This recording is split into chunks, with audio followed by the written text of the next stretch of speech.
take a look at converting repeating decimals, recurring decimals, into fractions. So these are the basic ones that you want to memorize. And actually, once you memorize these, the whole process is pretty easy. So 0.3333 repeating, that bar means repeating. That's what we use it for in math. So 0.33333 repeating is 1/3. So that's because 33.333, if you kept going, it's exactly 1/3, literally, of 1.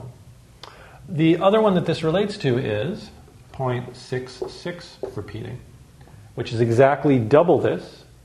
And so the fraction is exactly double this. So it's not 1/3, it's 2/3. 2/3 is double 1/3. The next one is 1/6. This one is not so common. This one you see a lot. This is by far the most important one on the board here. That's the one you're going to see in your math book, in your math classes, and even in real life. That's the one you're going to see the most. And this one too. This one doesn't come up so much, but it's worth knowing. 1/6 is 0.16, and the 6 repeats. So notice the bar is only over the 6. That's the only thing that repeats in this one.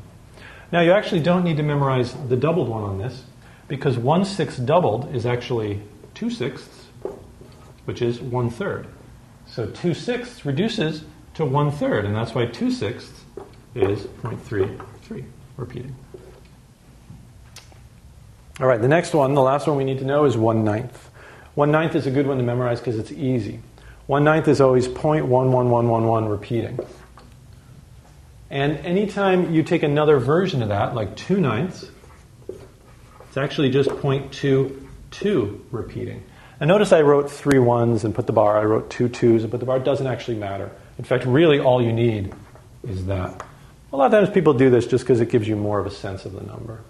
So whatever you have here, 2/9 is going to be 0.22. Notice 3/9 is 0.33 repeating, which matches this. And that's because 3/9 reduces to 1/3.